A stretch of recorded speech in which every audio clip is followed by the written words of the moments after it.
We were having a great time. We were about to do business together. We were courtside.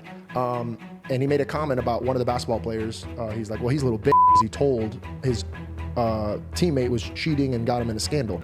And I said, well,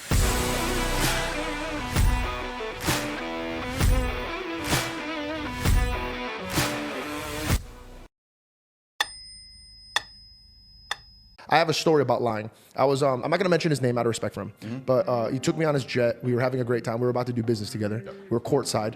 And he made a comment about one of the basketball players. He's like, well, he's a little because he told his teammate was cheating and got him in a scandal.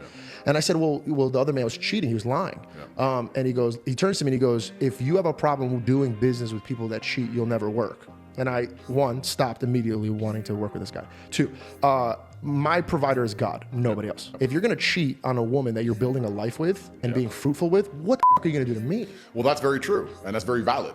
But I'll play devil's advocate here.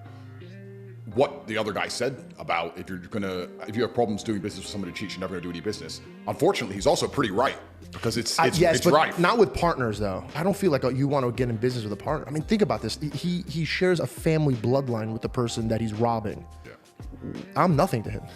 That's true, and that is infallible logic. So how can I even, for me, my girl, right? She's my partner. Yeah.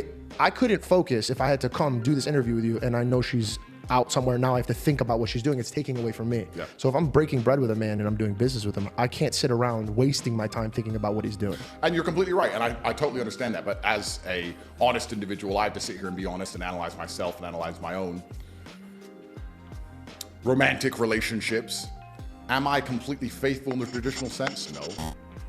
Why is that? It's a good question. I can't say exactly why that is, but I think that probably the biggest decline in the Western world I have to accept, even though I partake in it and even though I am guilty of it. I think the biggest failing of the Western world is that men and women do not stick together anymore. I think it would fix a lot of problems. I find that very fascinating that you know that's the problem. You teach men to be better men and to fix their problems. Don't run away from it. But you know that monogamy is a challenge for you, but you don't want to... It's not a challenge. Monogamy is not a challenge for me. Monogamy is a decision that every man must make. But for you to make that decision, you have to sit down and decide that, you know, this woman is worth me being monogamous to, which is fine. I think the biggest struggle that men have in the Western world today is finding a woman who they believe is worth being monogamous to. I don't think men have a problem with monogamy as much as men have a problem finding a woman who they truly believe they should be monogamous to. Also, there's something that's interesting about monogamy, because we can talk about this and it can be a very interesting conversation. In days of old, high-value men, important men, kings, warriors, whatever, had multiple wives. And they had to look after the multiple wives, or they had mistresses, and they had children with them all, and they had to look after them all. In certain cultures today, that is still the case. In certain religions today, that is still the case. In the Christian world, in the Western world, we have said that's unacceptable, we should be monogamous. But then you have the majority of men who are monogamous are cheating. The ones who are not cheating are using prostitutes sometimes, or going to strip clubs sometimes, or consuming pornography. So they're not truly, actually loyal. So you've moved the idea of a man having 3 or 4 women he loves and taking care of, to a man having 1 woman he's supposed to love and doing a whole bunch of things in secret. You've just subsidized monogamy and you've removed it all towards pornography and degeneracy. So then you have to sit and argue, well, why does so much degeneracy happen in the West? Is it because we are not allowing men to be more true to their instincts? This is all brand new thoughts for me, and I'm just speaking as I think. But let's look at another example, right? Well, before, can I tap in with that? So what's your example, right? So I have an example, Christ. He gives me his way and I kind of follow it. If I had to follow men and their needs, I'd be burned up tomorrow. And I don't think it's needs. I don't think men cheat because of needs. Well, okay. Women cheat because of like feelings. They get an emotional attachment to them. Men cheat because of more lustful body type thing. I've never heard of a man being like, man, I can't wait to talk to Becky. Of course, but I think a lot of it's also ego. Exactly. So, but ego, what comes before ego? Or it comes after ego. Yeah, fall. Yeah. So my thing is, yes, when I met here's my theory. When I was out about and I was having fun, as a Christian man, I was waiting for the right woman.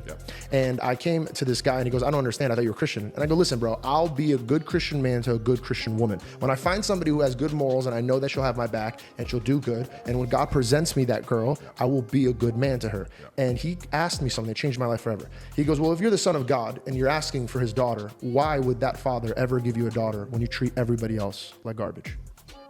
And so I had to think. I think when it comes to blessings, I believe that it's given from God. Yep. And to move on to new blessings, you have to handle what you've been given. Agreed. So if I've been given the fame and the money and the access to women, God's monitoring me. Okay, are you going to go fool around, act like trash? Can you be trusted? Could you be trusted with this daughter that I have over here? Yes. Kind of like that picture that where Jesus is holding a beautiful bear behind him, and then you're holding on to this lifestyle that you still want, but you're like, this is great. And God's like, no, give it to me. Show me you're ready for it, and then I'll present it, like any good father would be. Absolutely. And I did. I cleaned up my act. I was celibate, and I was showing him I'm trying now to be ready. And then I found a beautiful girl, and then I became monogamous, and then I have a good partnership. And here's the thing.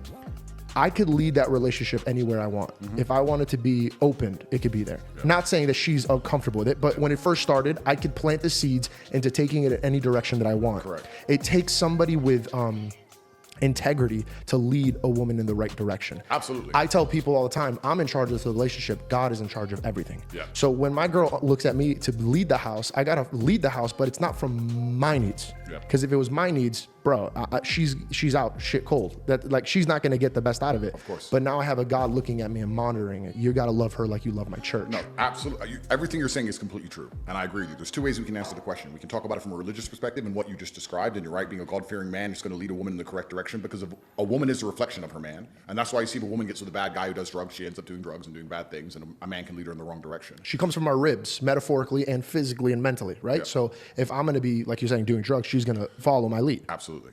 But I'm just talking about it from a societal perspective. I'm making an overall societal observation, the fact that now we have monogamous societies, but because they're not truly monogamous, all of the desire is being outsourced towards degeneracy, as opposed to having a society where a man is allowed more than one wife, for example, and then the degeneracy isn't needed. You don't need pornography and you don't need prostitution if you're allowed to have 2, 3, 4 wives if you're successful. And the point I was going to make earlier is that in certain countries, this is still the case. And I'm just speaking here in generalities. I don't have proof for any of this, but if you look at Russia, right?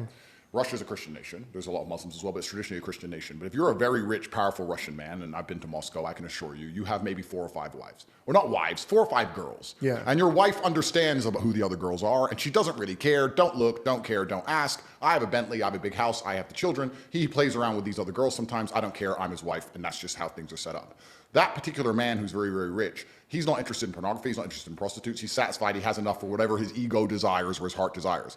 Then you look at the West, and you look at the most degenerate things which can possibly happen, which are actually levels above prostitution and pornography. If you look at Epstein's Island, for example, when you have very rich, powerful men and they're told by the public sphere, you're not allowed to have more than one woman, but they don't have God to control them. They're godless. Then they say, okay, well, how can I satisfy myself if God's not restricting me? The society's saying I can only have one woman. I'm not allowed to have 4 or 5, which would satisfy me in some regard for my ego or unhealthy reason or whatever my reason is. So I'm going to end up doing things in private. I'm going to end up doing things in secret. And then you have Epstein's Island appear.